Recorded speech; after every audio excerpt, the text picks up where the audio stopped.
Three things. Well, specifically these two things. First thing we're talking about today is how warriors handle challenge. And it's really, really good talk in so many different ways. So just for fun though, like I want this whole class to be very interactive. But let's talk about people can yell at me. I want like 7 to 10 different examples of challenge. So we yell out one. Just yell it out. Yeah, the quest to black belt and beyond. Good job. Another.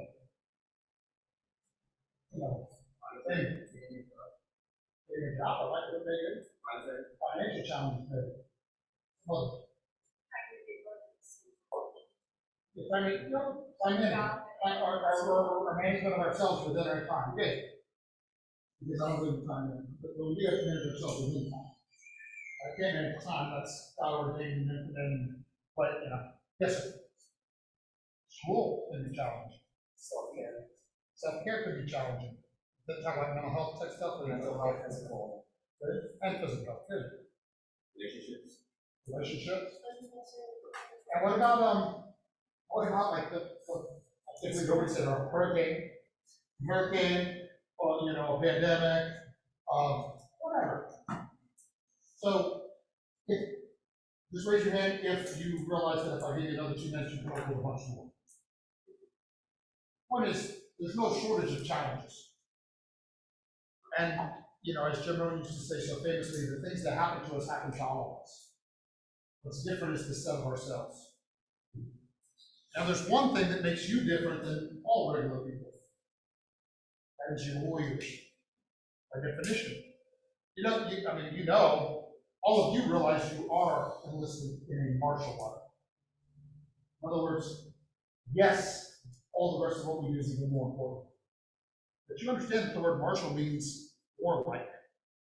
You understand that what we're here is to learn how to wield violence very effectively, should God forbid we ever have to. Right? That's what martial art and martial arts. And that would be an example of another challenge, wouldn't it? Like here, it's not even challenging because it's, there's sticks and rubber knives and rubber guns and, right? But can you imagine any of those things at 0? So now that brings us to the place, rather we're talking about any of those life challenges, or rather we're talking about a life or death situation challenge. If it proves to be true, like everything else that I teach, they will be very similar. So how does a warrior handle challenge? What's one of the things that a warrior does in advance? Prepare. Yeah. You prepare for the worst, pray for the best, believe for the best. Right? We prepare for the worst. And the third thing was perfect example, right? We're going to talk about it a little further. A little later, we're going to talk more about lessons of the stormers when we got into discussion. I'll just say this part here now. One of the things that always scares me when what just happened happens is that people think the next time they don't need to prepare. That's not true. The fact that we were blessed doesn't mean that we were wrong for preparing. Those of you that have read all my stuff know that I was frustrated as heck. I've been planning this black belt retreat so I was actually being a hammerhead for a little bit. I was like, what? They're going to cancel? They can't do that. It's going to be fine by the weekend. And then I didn't work. You can imagine my preparedness is telling that. I don't want to call and tell them about it. But you know what? Then I took 2 steps back and evaluated the situation like you do. I was like, you know what? I said, this will happen tonight, because of how we react to it. It's going to be fine. Remember, I even sent something out that said, here's all the black belts that said, here's all the positive things for you of waiting for this. Because that's all I could do. We can control what we can't control, we can't control. Yeah? So, back to where we're at, I skipped into the next lesson. What are some of the ways that warriors handle challenge? And it would be, we've already said prepare as one. We should be writing. That's why I wanted so many of these things. Oh, thank you, Cecilia. She's so awesome. Give me 2 claps. She's been around as many years as her. Like she read my mind. She's like, okay, that means he wants one. So prepare, we're gonna write up there when we have one. But what are some of the, and this would be helpful, what are some of the ways a warrior handles challenge that is different from the way the masters handle challenge? So directly, I love it. So in other words, I think, not for words in mouth, but I think you mean like, we don't try to pretend like the problem isn't there, we attack it. I love it. Another way that a warrior handles challenge differently. So we've got 2 so far. What are some of those? Stay calm. Stay calm. And the analogy goes really too, right? Because I've said so many times that even I, watching these young black belts do their stress drills, that's what I'm always the most impressed with. They have every reason to not be calm. If they were just normal people. But they look like calm and graceful through a stress drill, don't they? Right? So remaining calm. And of course, these are all interdependent because why can that warrior remain calm? Because they prepared, because they've been practicing for so long that it's not scary to them. Which maybe another one, right? A warrior not only attacks it, but demonstrates courage, which isn't the absence of fear. It's about what we do in the presence of fear. Like action, right? Good. Somebody's got to write all those though. Who's the writer?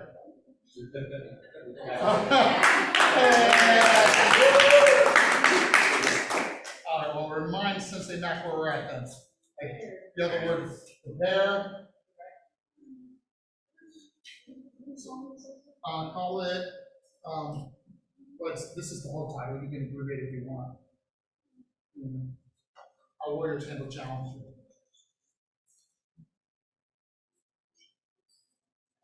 And then we had, and then you can finish that in between while because you know I'll be talking a lot for a second. So just do a bullet that says prepare.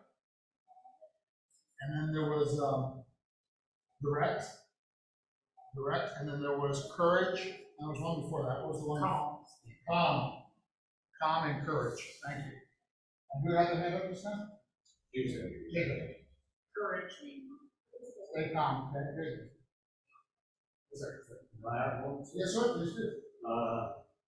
Knowing what victory looks like. Oh, okay. Understand how you've got to understand what the end game looks like for you, so you can get it. So this is gonna be fun. Just for the sake of foreshadowing, we'll call that RPM. Yes, RPM because we're teaching RPM today. So RPM, so you put RPM as the next one, and what Mr. Bond called that is understanding. I mean, you can say again, the end in mind, understanding the objective, mission oriented. You said a lot of different ways. So, what else? Oh, systemically. Okay, I love it. Systematically, systemically, good. Really good. I love it. Adding into what that means, or Well, the order of what you need to do, not just reacting without thinking and understanding the steps that you need to get there. the plan. Very good. Yes, Yeah, resource management. research management. Love it. Big words, big words. And affirmation of the. Say hi. But you know what the real problem is? The real problem isn't your spelling, it's that you care. Whatever, but we'll check it later. Yes, sir.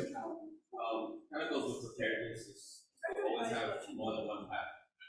Things can change. Ooh, flexibility. Flexibility, 2 claps. That is such a good one. I often like to share, because sometimes this is overlooked, that we should not change. By the way, I'm not insinuating you never change your goals, but I'm saying that if every time it gets hard to throw your goals, you're going to be meandering through life, never having accomplished anything. So we don't want to accomplish our goal. I mean, we don't want to change our goal, but very often we do have to change our approach, our plan to accomplishing the goal. That's what Perry's all about. But Mary's all about, look, I got a goal right now to get to 300 students. We were gonna do it this quarter, we didn't. Right after the Black Belt class, with my staff, I'll be getting the new plan. Right? That's how you get a goal done, right? Because you never review and improve until you get it, right? What else? It's another difference in the way normal, average, that's another word, average people behave as opposed to workers. Grit, perseverance, love it. Ooh, all right. Where does it complain? You could just put like a circle and put wine, swivel, and put a. Sorry, I don't even, I'm very sympathetic to symbols. Nice. I just looked out during that first class, it was here. The little kid, got 1-800 wine.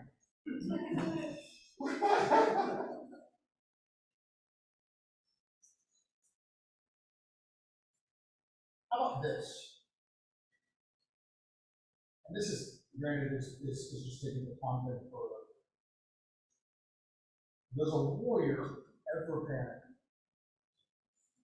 A warrior is totally in control of their emotions. In fact, it's the most important thing. And once again, I shared in the last class when I was teaching the foundations of Dumb Down, I said, through the foundations, I'm going to teach you how to achieve mastery. Do you remember that I said that all of it's really mental? That all of it's really mental? A lot of it is this. Even more important than the technical aspect of what you're learning is the ability to control one's thoughts, emotions, and beliefs in a way that creates the desired benefits, the desired accomplishment, the desired goals that we want, right? Because in, let's stick for a second with the environment. Hey, can we put that down there, please?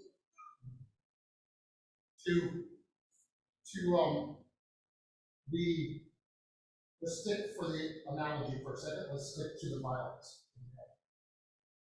Right?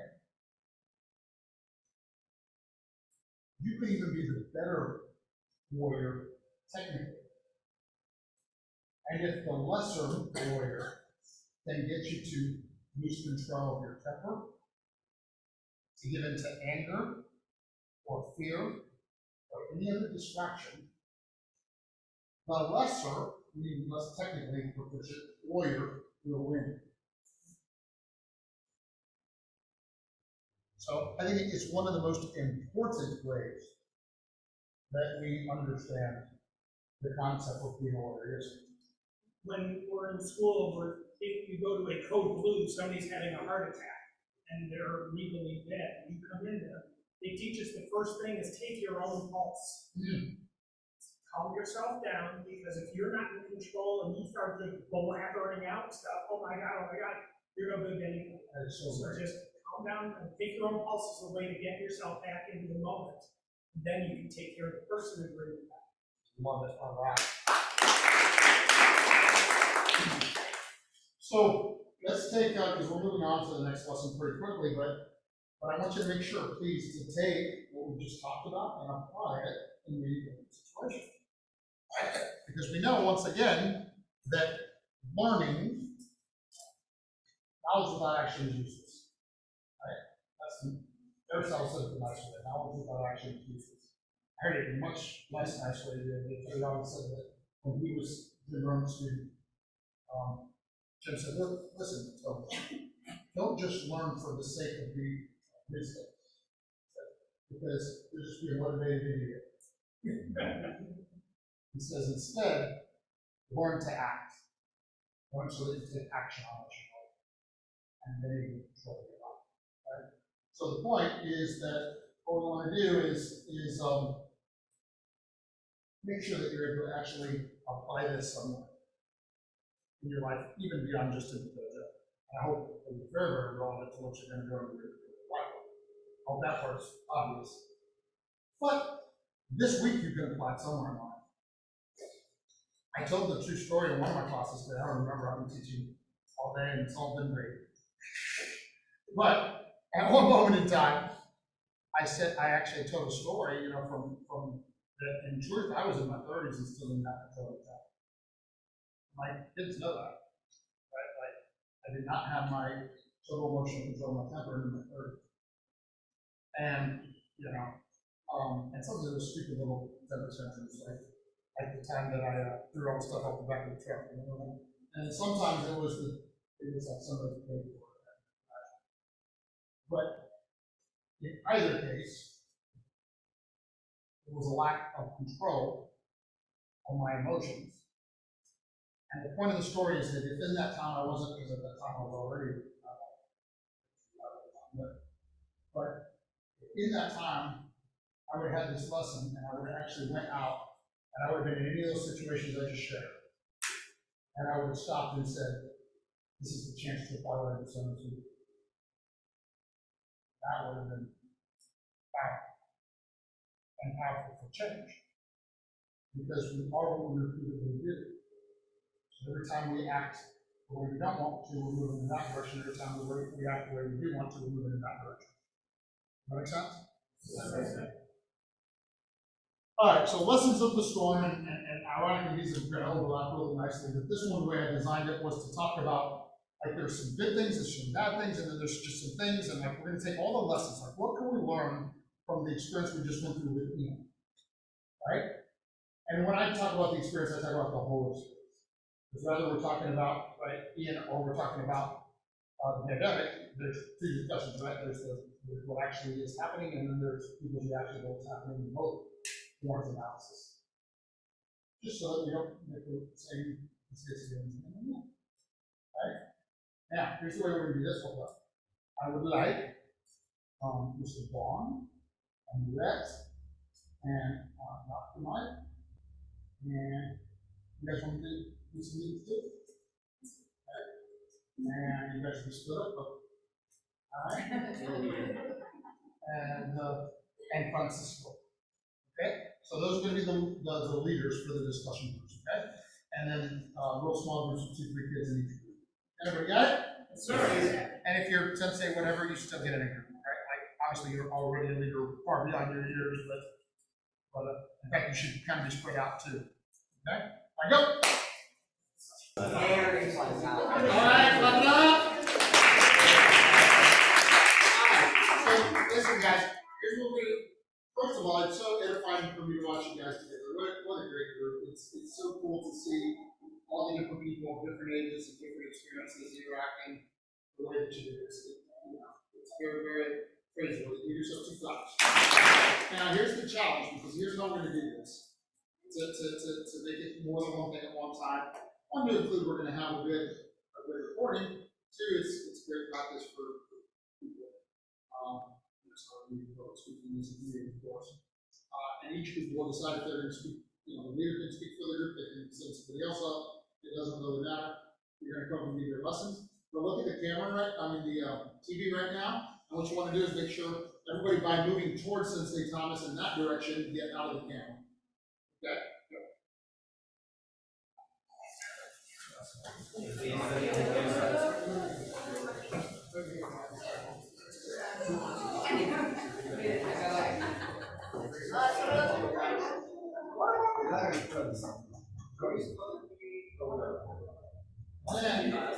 And then the idea is that we will,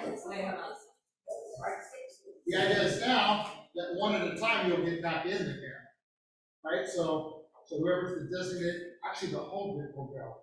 Stand, right? Like you should be able, Sensei Mac, you'll stand under the mic and see if that's perfect on TV too. I think so, but I think yes. So the whole group will stand right there, which would be optimal for audio and visual. And actually, leaders do it however you want. It could be where everybody says the rules one thing, or it could be however you want to do it, okay? So who's going first? We are. All right.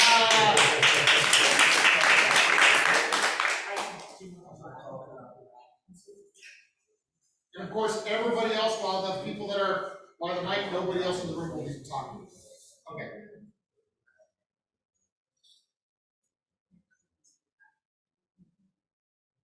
hang on 1 second, because there's still people talking. We want to make sure that, believe it or not, the mic is better picking up the people that are talking separate than the people that are under the mic. So, So we would want to, in like the song, we would want to stay calm, and be prepared. Try to have backups and try to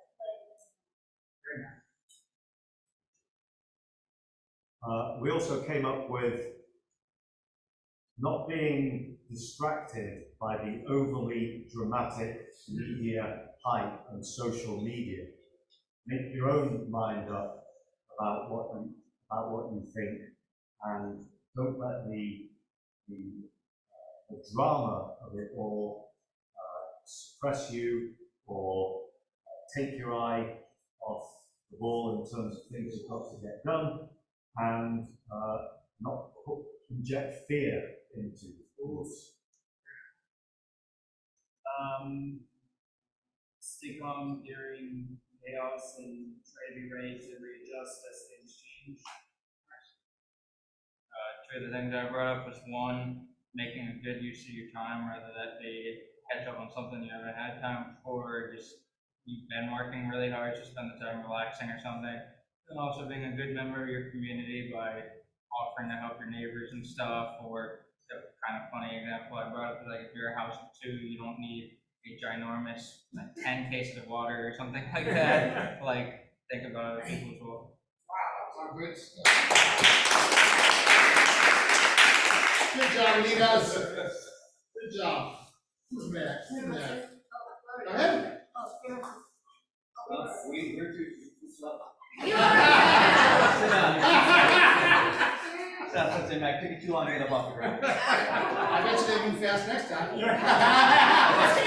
Stay standing. All right, everybody, so we talked about things that we noticed people could have done better in the beginning, which were, what people could have done better was they could have started their preparation earlier, because I noticed in some areas when I live, people didn't put up their shutters until a day until the hurricane hit Florida, so they could have preparated quicker, and they could have not panicked when we heard that there was a hurricane coming to Florida.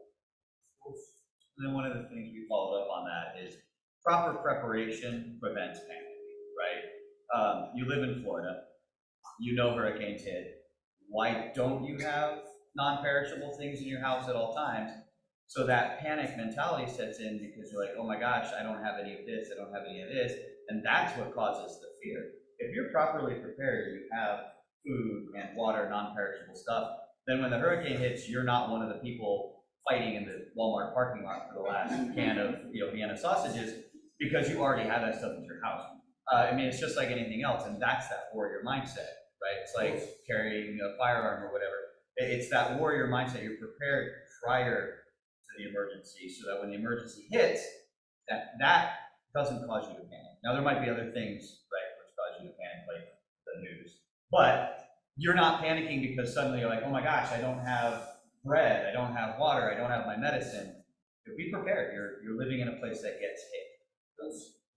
and then one of the things that we talked about people did well were, as a team, especially in the neighborhood, people kind of went around as a little group, like the house to house, shutting down, cleaning up each other's shutters, reaching out to the neighbors. This is what happened, something happened, so we had a whole bunch of generator. We have extra water, we can reach out together as a team, a community, or a tribe, and kind of waking up to somebody else's weakness with their strengths. Good stuff.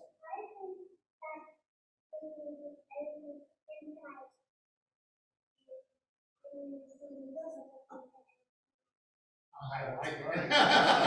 What I thought was that, like you watch the show first because you know it's hitting, but if it's like hitting, then you should always be there for it's like coming, because if it does hit, then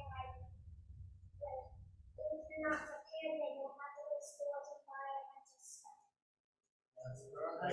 All right. That's, yeah.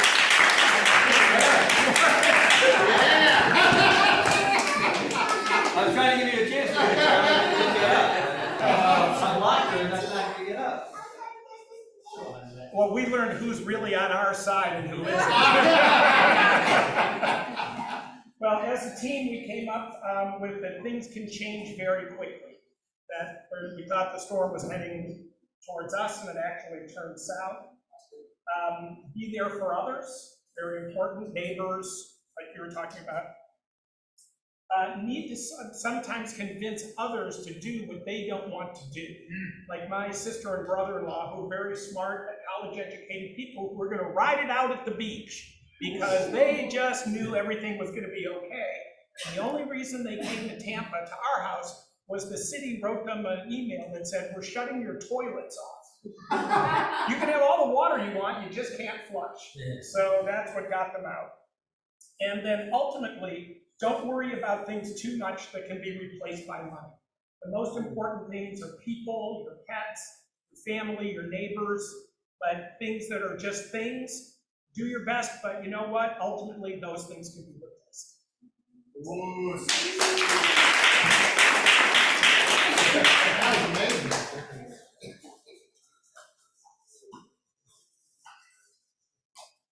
Tom's gonna go over what, as far as being prepared, that was what you brought up. So I said that like, when you know it's coming, you have to like start preparing, but you should be prepared beforehand too. But like, you can't really do much about the storm coming toward you. Like, if it's coming toward you, it's coming toward you. Like, you're not just gonna stop it. So what you have to do is like, pay as much as you can. Like, make sure everything's in place. Make sure like you have everything together and ready, because those are the only two things you can do. You brought up that let's do it, like, have a safe room, have a plan to get in the house. You brought up. Manual was gonna go with the after. What I was talking about was, you know, you have to be prepared for the storm, but then after the storm, there's stuff that is just kind of tough. Like, trees fell down. I know a lot of sticks and leaves were going down, especially in our neighborhood. And it was actually really cool because kind of, I think, like that, they're talking about the people around the corner asking if they needed anything. In our neighborhood, there was like some people walking around with leaf blowers and rakes, and we were breaking up on people's driveways and sidewalks. And another thing was stepping back afterwards and assessing just if there's, you know, reassessing what we need to do farther for the future. In other words, the other thing we talked about was complacency, because I remember hearing a lot of people talking about Tampa Bay has not been hit by a storm in 101 years. Yet in the last 20 years, we've had class 4 and class 5, Irma, Charlie, Eden, that could have hit us. And so you, regardless of what you think, it can always happen. And you just can't be complacent. You need to do something. I was talking about telling them that we had some people in there that were like, yeah, you know, I've been wanting to get those trees taken care of. And afterwards they said, this is time to do it. Well, I remember they were saying the same thing in Irma did. Some people you can't really change. You find the best of them. That is good stuff. Good job, man.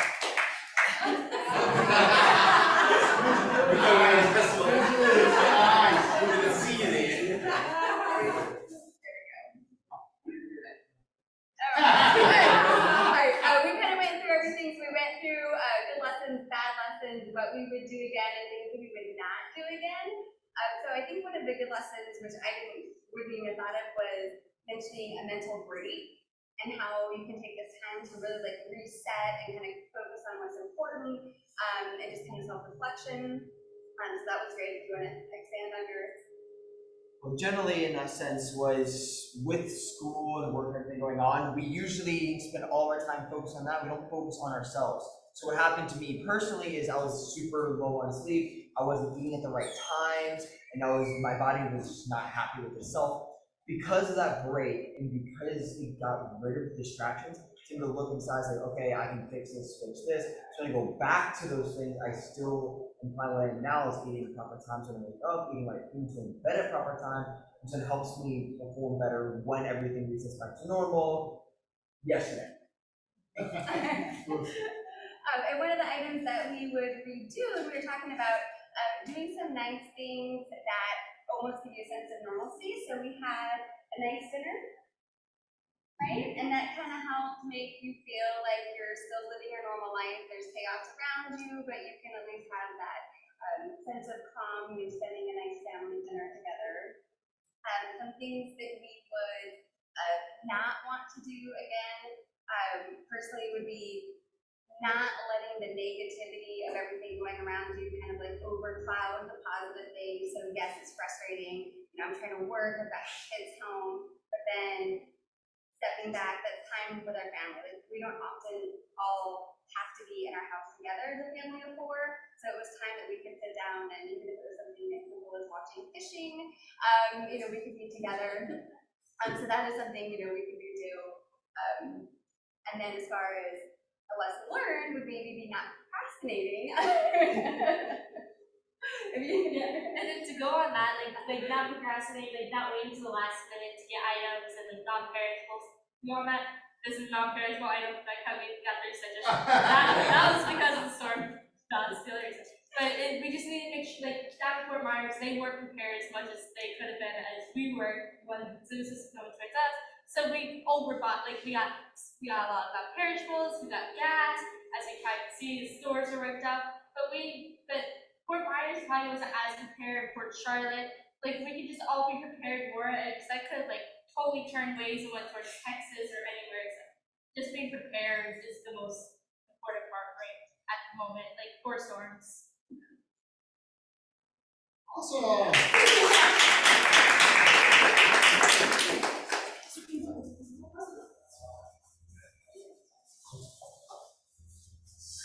So what we spoke about more was about the bad and the good, and most of the bad is pretty much self-explanatory: the damage, the loss of life.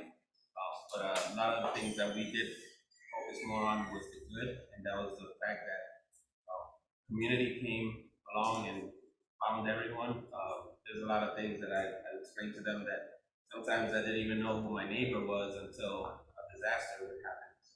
I've been through 9/11 and through many hurricanes, and lost a lot of people, but at the same time, I found many people that I didn't know that lived right next to me and were a brotherhood. So we all took care of each other. And in the community that I'm in now, everything was prepared way ahead of time.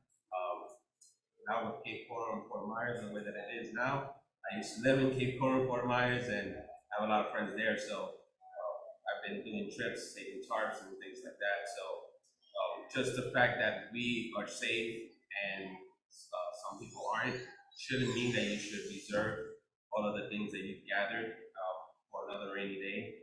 We have plenty of time as long as we're prepared. And a lot of my team here have prepared, and they've explained that preparedness is very important, especially with Florida. Another one of the things that I did mention is also the fact that being that we have so many people that come out when the worst happens, is kind of a moment or reflection that you do have people around you, even if it doesn't really have to do with hurricane. It does also have to do with depression. A lot of people are depressed or feel lonely or feel like there's no one there for you. But when things like this happen, you find all of these people all of a sudden that come out of the woodworks and want to give you a hand. So there's always someone there for you. You just have to look outside of yourself and find it. So that goes for all the kids as well. I just want you to know that as a kid, I was very bullied and had to train and learn to become a little bit stronger than most. And with that, I also had to be humble, keep that humbleness, and understand that me becoming stronger doesn't mean that I have to be a bully and just hoard everything for myself. You have to help others, and at the same time, you hopefully get that.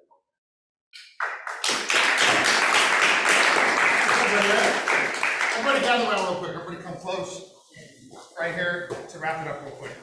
Gather, stay sitting for a second, but gather in order.